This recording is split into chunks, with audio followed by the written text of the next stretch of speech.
Hi everyone, really excited to be here in Glasgow today, and also hello to our audience who are watching us live on TikTok through Earthtopia. Big wave to you guys there. So I'd like to kick things off by asking you a question, and I'm going to give you two choices, energy and transport. What do you think is the biggest contributor to climate change? So hands up if you think it's energy. Yeah, we've got the most there. And how about transport? One or two. So you're a clever bunch, you're right, it is energy, that's the biggest contributor. But you might be surprised to hear that transport isn't second. It is in fact agriculture. And right now, at the rate that we're consuming resources, we are acting like we have 5 planets instead of 1. And agriculture accounts for 33% of global greenhouse gas emissions. And if you look at just animal agriculture alone, well, that accounts for 18% of global greenhouse gas emissions. That is more than all of transport combined, which is 14%. Animal agriculture is having a big impact on our planet. But it's going to get even worse, because by 2050, there'll be 10 billion people on the planet. So that's a rise of about 25% versus today.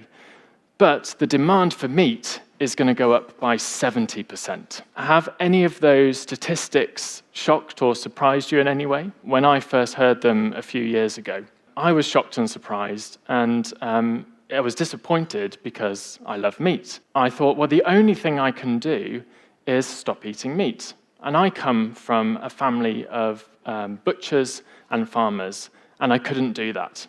And so I decided that I needed to do something different and created a new type of food company, and that's Ivy Farm.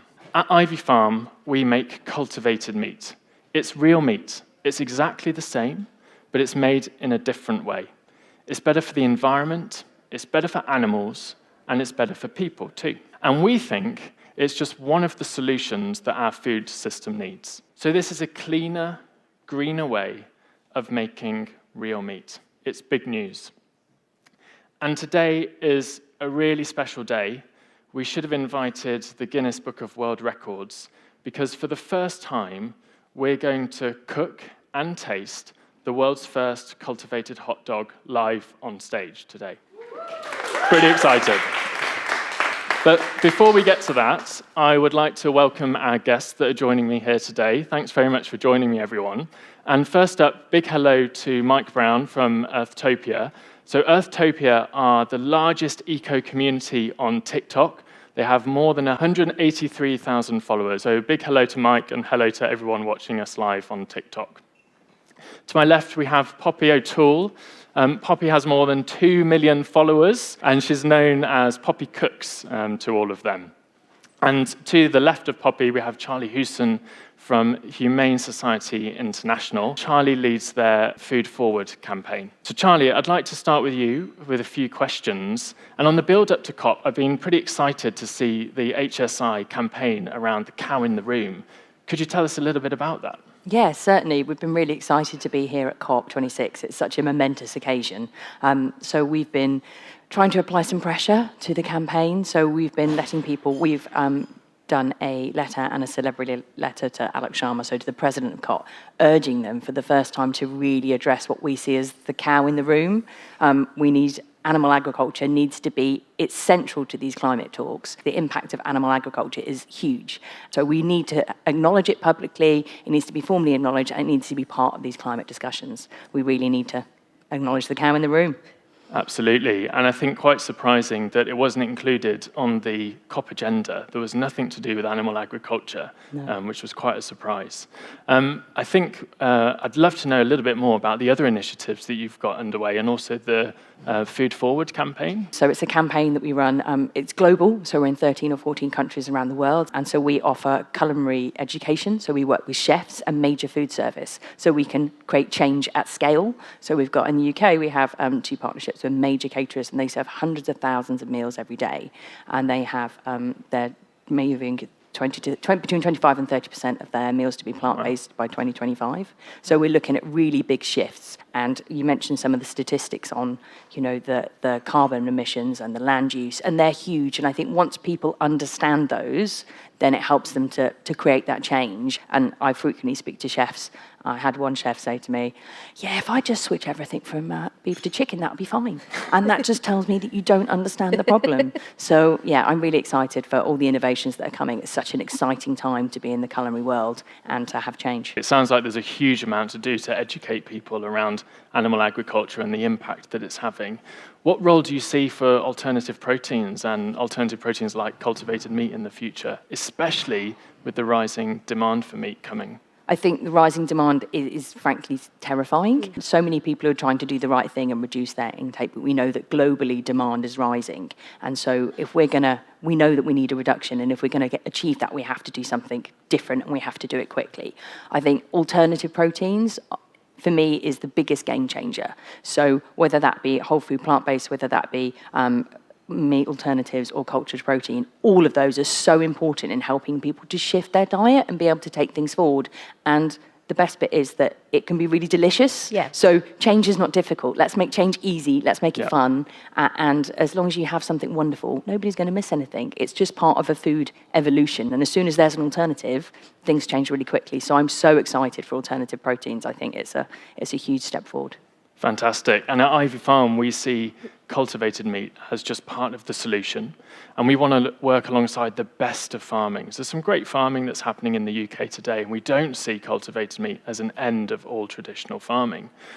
So, Poppy, I'd love to come to you and get your thoughts on some of those statistics. Did any of them shock and surprise you? It is shocking. It's really bad. And especially being in a kitchen all day when you're working, you don't always think about those sort of impacts that are happening. You're just going, I need my fillet steak now because the customer needs it. So it's really interesting to see what a massive impact it is. And especially it's not being talked about this week as well, which seems ridiculous. I am an avid meat lover as well, so it has really education, all that sort of stuff, and opening your mind to things. It changes your aspect on what you need to do, and I am going to make a change indefinitely. Yeah, I think so many of us love meat. I mean, as I mentioned, I come from a family of butchers.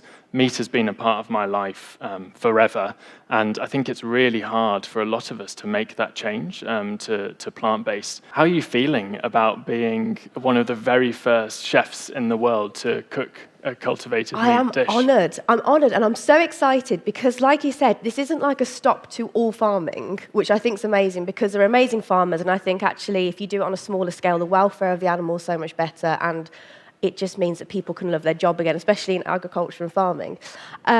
So I am thrilled. I'm so excited, and I can't wait to I'm here for the free hot dog more than anything, really. Brilliant. Well, I think maybe we should get started and find out how it cooks, what it tastes like. So while you get set up, Poppy, we're going to bring a table up here to do the cooking. Maybe it's a good time for us to say hello again to our TikTok audience and find out, Mike, if there are any questions for either me or for Charlie that they have for us. This question from Becca is, will these products be expensive for us when they're on the market? So no, the idea is that we make this available to everyone. So we're working really hard to reduce the cost of making our cultivated meat products so that when you go into the supermarket in the future, it's really easy for you to swap from conventional meat to our cultivated meat instead. And then, Charlie, I think this one would be a good one for you, is why is this such an exciting moment for us as consumers? Food is really, really important. It's a massive solution for climate change. It's one of the really easiest things we can do. You can have really delicious food and you can have a benefit for health, for the planet and for the animals. So why would you not take that? It's like you can have your sausage and eat it. It's better than having your cake and eat it. It's one better. So Anomalous UK has just asked, is it available yet? If not, when? Our plan is to get it to you in 2023. We want to open an urban farm. And the idea is if you've ever been to a craft brewery and you see the process, the beer being made, and then, of course, you probably have a pint at the end of the tour, we want you to do exactly the same. Come to us. We'll demystify the process so that you can understand exactly what's happening and then tuck into a delicious burger or sausage at the end of it. And that'll be in 2023. So I hope to see lots of faces that I'm looking out now here in Glasgow there at the opening ceremony. This is the pivotal moment. I'm so excited. Thank you for having me do this. Excited. So, so how long does it take to kind of cultivate meat? It depends how much we're making, but it takes us about 2 to 3 weeks to go from quite a small sample of cells up to a lot of meat. Yeah. So this here is just some of that we've harvested from our process. And I mean, the reason why we did a hot dog, we've done kind of more British type sausages in the past, but hot dogs are the world's most consumed sausage.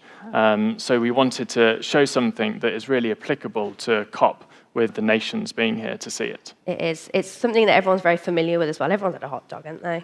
It's actually getting like colour and everything, like it's properly like a hot dog. Ah! And it smells delicious. It smells like a Frankfurter. It does. It's quite a thick one. I like it. Nice thick hot dog. But the colour on it's fantastic. I'm interested to know whether or not you will be able to do anything more than mince. Like one day, could there be like a steak?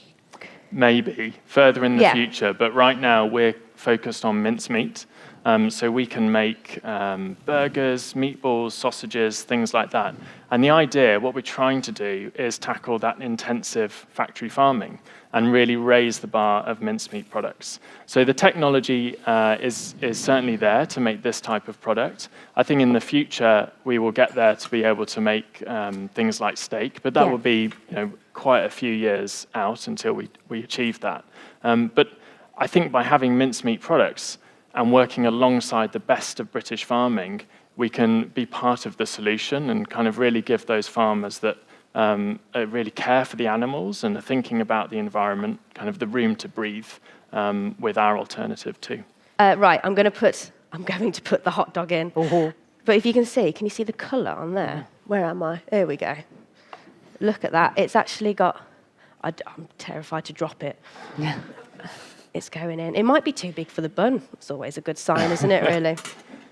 Here we I think go. the big question for me is it ketchup and mustard or just one? Mike, you seemed quite particular about your ketchup. Yeah, I person. mean, ketchup, onions is the dream combo. I'm going mustard with it, so you're going to have to deal with it, sorry. I'll make do. I'm with Poppy. I think Yeah. you've got to have the combination of the two. We'll do it, a little bit of both. There we go. So we'll do a drizzle. Oh, yeah. Wow. For that professional. Yeah, why am I shocked at myself doing that? I don't know. It's because of the pressure of being on a stage, I think. It looks so good. at that. We're going to get does. very messy. Yeah. Are you Yeah. prepared I'm for this? all for it. Well, I'm going to go with a little bit of crispy onion as well, because you want that bit of texture. Did you say this will be, hopefully, in stores 2023? 2023, we want you to be very able to close. come and try it at our own venue. Yeah. But by 2025, our plan is to make 12,000 tons of meat a year. Wow. It sounds like a lot, but actually it's 0.001% of global meat. So it's just the start. But with 12,000 tons, we save 173,000 pigs from slaughter. Wow. So big benefit to the environment and animals too. That's amazing. That's a huge number. And especially when you look at the numbers that we've been looking at today with everything to do with the climate, I mean, it's going to revolutionise. Yeah. Fingers crossed. Can we see? Am I going that way? Yes. Here we go. Here is our the first cultivated hot dog, which is super exciting. Here's for TikTok as It well. looks so good. How do you feel about the mustard? You okay? I'm just excited to try it. And me. How you happy with your? Very happy. It's looking Looks good. great. Fantastic. As long as everyone's happy, I'm happy. I'm just, like I said, here to eat a hot dog. Sauce everywhere, which is always good. Here we go. We'll show you the inside as well. Can everyone see that? Yes. Just look at that. That looks so good. I can't believe, it's an actual hot dog. I don't know why I'm so shocked at this. I know what it's going to be, but there's something so new about it, isn't it? And obviously it's never been done before, so I am thrilled, and I can't wait to... This is the moment of truth. Cheers. Bon appetit. Yeah. Oh my God, I'm so scared. I'm not scared, I'm just really excited. This is also when we get very messy. Yes. That is so good. It's really good, and it's a hot dog. Wow. That's super. Oh my God. I've eaten more than my fair share of vegetarian sausages, and I think it's just so nice to have a product without like the environmental implications that tastes exactly like the product Yeah. that I grew up with. Like a hot dog is such a classic food that just it hasn't been replicated before. So to have that without the kind of all the doom and gloom that goes on behind it is just it's ridiculous and it tastes phenomenal. I think that's it. It's about empowering people with that choice. A lot of people love meat, and so this is a way to make it really easy for them to switch from conventional meat that they enjoy at the moment to cultivated meat and have all of those benefits. You honestly wouldn't know the difference. You would just, well, it's literally what it is, isn't it? It's a hot dog. It's fantastic. It's fantastic. I love it. How long did it take you to go from the idea to actually us being today on stage eating the UK's first cultivated meat hot dog? It's been about 3 years now. So the technology that we use is actually technology that's been around for quite some time, but used for things like making vaccines instead. So very sterile biomedical type technology. So we've had to take that and apply it to our process. And I first decided to quit my job and create Ivy Farm back in September 2018. So we started off with just me then, and we're now a team of about 50 people working in Oxford. So there's some fantastic scientists and engineers that have been putting this together. But we've achieved, I think, quite a lot in a relatively short period of time. So we're really excited about taking this further and getting it onto your plates. Going down very well on TikTok and all super excited to start trying it. Super, thanks, Mike. Well, I think we've done it. I think we've cooked and tasted the world's first cultivated hot dog live here in Glasgow. So I think all that's left is to say a massive thank you to Poppy, to Mike, and to Charlie for joining me here today, and for all of you who are here to witness this. And a big thank you to everyone on TikTok who's joined us today. Thanks very much.